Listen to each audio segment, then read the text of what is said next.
जब भी हम बात करते हैं एक सबसे अच्छे मीम कॉइन की, तो कौन सा कॉइन आपके दिमाग में आता है या फिर कौन सा ऐसा कॉइन है जो आपके सबसे बेस्ट मीम कॉइन है? नीचे कमेंट करके जरूर बताना। इसी तरीके से जो हम बात करते हैं एक्सचेंज बेस्ड कॉइन, सबसे अच्छा कॉइन कौन सा है वो भी नीचे कमेंट करके बताना। क्योंकि इस वीडियो में हम यही एनालाइज करने वाले हैं, क्योंकि आपके पास भी हो सकता है कि कई सारे मीम कॉइन्स हो, कई सारे एक्सचेंज बेस्ड कॉइन्स हो। तो ये मैं दो तरह की कैटेगरीज इस वीडियो में डिस्कस करने वाला हूं। खासकर एक ऐसा कॉइन जो मीम कॉइन रहेगा कि जिसका अभी बहुत बड़ा इकोसिस्टम बन रहा है, जिसका जो रोड मैप है बहुत अच्छा है, आने वाले दिनों में जिसका बहुत कुछ आने वाला है। इसी के साथ जो एक्सचेंज बेस्ड कॉइन्स की बात करेंगे वो भी कुछ ऐसे कि जो अभी तक बिल्कुल स्टार्टिंग स्टेज में है, और जो प्रोजेक्ट्स बिल्कुल बिगनिंग स्टेज में रहते हैं उनमें हमें सबसे ज्यादा फायदा मिलता है, प्रॉफिट मिलता है। तो वीडियो को पूरा देखते रहना। अभी से लाइक कर दो, लेकिन अगर आप हमारे चैनल पे पहली बार आए हैं तो अभी से वॉफिट चैनल को सब्सक्राइब करके बेल आइकन दबा लीजिए। बाकी अपडेट्स टेलीग्राम के ऊपर हमेशा आपको मिलती रहेंगी। वॉफिट ऑफिशियल आप सर्च कर सकते हैं या फिर आपको लिंक मिल जाएगा डिस्क्रिप्शन में। तो वीडियो को पूरा शॉर्ट रखने की कोशिश करेंगे। तो सबसे पहले मीम कॉइन्स की बात करते हैं, तो यहाँ हम अगर रैंक वाइज चलते हैं तो we know very well Dogecoin सबसे ऊपर है। इसका मेन रीजन ये है कि जो रॉबिनहुड है उन्होंने डॉजकॉइन को लिस्ट किया। हालांकि वो किसी भी मीम कॉइन को लिस्ट नहीं करते या फिर किसी भी प्रोजेक्ट को बिना देखे सोचे समझे लिस्ट नहीं करते। इससे पहले उन्होंने शिबा इनू को मना भी किया था। हम देख सकते हैं कि वहां सिर्फ 7 कॉइन्स और 7 में से एक डॉजकॉइन भी है। और आने वाले दिनों में कौन सा कॉइन लिस्ट हो सकता है, तो वो बेस्ट कॉइन्स को ही लिस्ट करने वाले हैं। शिबा इनू की अभी कोई भी बात नहीं चल रही है कि वो लिस्ट करने वाले। ऑलरेडी उन्होंने मना कर दिया है कि वो इस तरह के कॉइन्स, ऐसे प्रोजेक्ट्स को नहीं लिस्ट करने वाले जिनकी क्वांटिटी ज्यादा है, क्वालिटी कम है।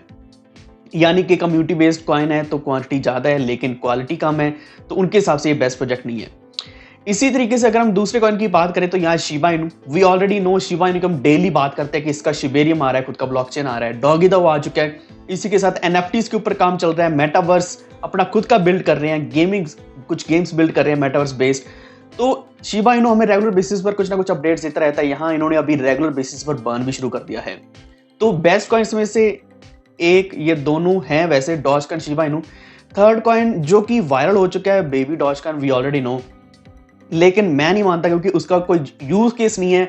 अगर हम उनकी वेबसाइट के ऊपर जाते हैं तो कुछ खास नहीं देखने को मिलता है। तो तीसरा जो मीम कॉइन है आपके हिसाब से बेस्ट है, वो नीचे कमेंट जरूर करना, क्योंकि वो मैं जानना चाहता हूं, उसके ऊपर एक वीडियो लेकर आएंगे। तो ये है 3 ऐसे कॉइन्स जो मीम कॉइन्स की कैटेगरी में आते हैं, जिनका इकोसिस्टम बहुत बढ़ रहा है। अगर हम डॉजकॉइन की बात करें तो वे इथेरियम के साथ ब्रिज होने जा रहा है। अभी डॉजकॉइन के ऊपर भी गेमिंग्स की बात और एनएफटीज की बात होनी शुरू हो जाएगी। डॉजकॉइन को ऑलरेडी एक्सेप्ट कर लिया गया है बाय टेस्ला। तो ये 2 कॉइन्स ऐसे हैं जिनको हम खुलकर बोल सकते हैं कि सबसे अच्छे और बड़े मीम कॉइन्स हैं। दूसरी कैटेगरी की बात करें तो ये है top exchange based coins and खासकर सेंट्रलाइज्ड एक्सचेंज बेस्ड कॉइन्स। क्योंकि डिसेंट्रलाइज में कई सारे आ जाते हैं तो हम उस कैटेगरी को अलग रखेंगे, लेकिन अभी हम सेंट्रलाइज की बात कर रहे हैं। बेस्ट कॉइन्स, अगर हम बड़े कॉइन्स की बात करें तो इनकी वैल्यू ऑलरेडी बहुत ज्यादा है। बीएनबी की बात कर रहे हैं, एफटीएक्स अभी भी बाइंग रेंज में चल रहे हैं। बीएनबी और एफटीएक्स दोनों, एफटीटी दोनों बाइंग रेंज में चल रहे हैं, आप बाय कर सकते हो। तो ऐसे ही कुछ आने वाले दिनों में जो अच्छा एक धमाल कर सकते हैं, बड़ा प्रॉफिट दे सकते हैं, मेरे हिसाब से जो है इनमें से एक है WRX। पिछले वीडियो में ऑलरेडी मैं कवर कर चुका हूं। WRX चल रहा है अभी करीब $0.5 के आसपास, लेकिन हमारी जो एक्सपेक्टेंसी है कम से कम $3-4 तक है। कुछ और कॉइन्स की बात करें तो इसमें MX टोकन आता है $1.8 के आसपास। लेकिन अब तीसरा कॉइन कौन सा है जो अभी हम जिसमें एक्सपेक्ट कर सकते हैं कि जिसमें अभी बहुत बड़ी पोटेंशियल बाकी है, तो ऐसी पोटेंशियल होगी तभी वो उतना ज्यादा कॉइन ऊपर बढ़ पाएगा। फॉर एग्जांपल अभी हम एफटीटी की बात करें, ऑलरेडी अच्छा परफॉर्म कर चुका है। बीएनबी ऑलरेडी अच्छा परफॉर्म कर चुका है। इसी के साथ अगर हम यहाँ हॉबी की बात करें, एसटी टोकन ऑलरेडी अच्छा परफॉर्म कर चुका है। तो ऐसे कॉइन्स में से एक सबसे अच्छा कॉइन जो मुझे लगता है कि आने वाले दिनों में सबसे ज्यादा प्रॉफिट देने वाला है, वो है CIN, most under valued coin बोल सकते हैं या फिर मोस्ट अंडररेटेड बोल सकते हैं एक्चुअल में। क्योंकि वैल्यू तो हमें पता नहीं है, अंडररेटेड इसलिए क्योंकि यहाँ जो रोड मैप को कॉइन्सबिट फॉलो नहीं कर पाया। कई सारे रीजंस रहते हैं यहाँ, जो लीगलिटी के कारण कॉइन्सबिट लीगल नहीं हो पाया, या फिर कई सारे प्रोजेक्ट्स हैं जो लीगल नहीं हो पा रहे हैं इंडिया में, लीगलिटी की वजह से वो काम नहीं कर पा रहे हैं खुल के। और उनको हमेशा ये कंसर्न रहता है कि शायद किसी न किसी दिन कुछ ना कुछ रेगुलेशंस आ जाएंगी, अगर क्रिप्टो ट्रेडिंग के ऊपर नहीं तो कम से कम प्रोजेक्ट्स को आगे बढ़ाने के लिए ही सही। तो कॉइन्सबिट यहाँ सबसे अच्छी चीज तो मुझे यही लगती है कि यहाँ हम कम से कम 6 लेवल्स तक रेफरल इनकम कमा सकते हैं। आई होप कि आप सभी ने कमा ली होगी अभी तक। अगर आपने CIN टोकन्स अर्न नहीं किए हैं रेफरल के द्वारा तो आपको लिंक मिल जाएगा डिस्क्रिप्शन में, तो उसके ऊपर क्लिक करना, CN टोकन्स आपको भी मिल जाएंगे, टोटली फ्री मिल रहे हैं एंड जितने ज़्यादा रेफर करोगे ऑब्वियसली और भी ज़्यादा मिल सकते हैं। तो मेरे भी यहाँ कई सारे हैं, एक्चुअल में मैं नंबर नहीं देख पा रहा हूँ, लेकिन बात यहाँ फ्री कॉइन्स की नहीं है, बात यह है कि ये प्रोजेक्ट आगे चल के क्या क्या करने वाला है। बिल्कुल डेवलपिंग स्टेज में है, लेकिन एक चीज मैंने जो देखी है, इसकी रेगुलर जो अपडेट्स आती है वो है कि रेगुलरली डेली बेसिस पर ही यहाँ कुछ ना कुछ कॉइन्स लिस्ट होते जा रहे हैं। तो लिस्ट होने का मतलब भी साफ साफ यही है कि कॉइन तो अलग बात है, प्रोजेक्ट जो है, जो ये एक्सचेंज है, बहुत ज्यादा एक्टिव है। बहुत ज्यादा ऐसे प्रोजेक्ट्स चाहते हैं कि वो अपने कॉइन को इस एक्सचेंज के ऊपर लिस्ट करवाएं ताकि उनके कॉइन को एक हाइप मिल पाए। तो कुछ ना कुछ तो है ऐसा इस एक्सचेंज में, कॉइन्सबिट में, क्योंकि अभी इनका जो CN कॉइन लिस्ट होगा कम से कम $1-2 में लिस्ट हो सकता है और ये $10 तक भी जा सकता है। और आपके जब पास जो अभी रेफरल के द्वारा अर्न किए गए हैं उनकी वैल्यू कितनी ज्यादा होगी आप खुद सोच कर देखो।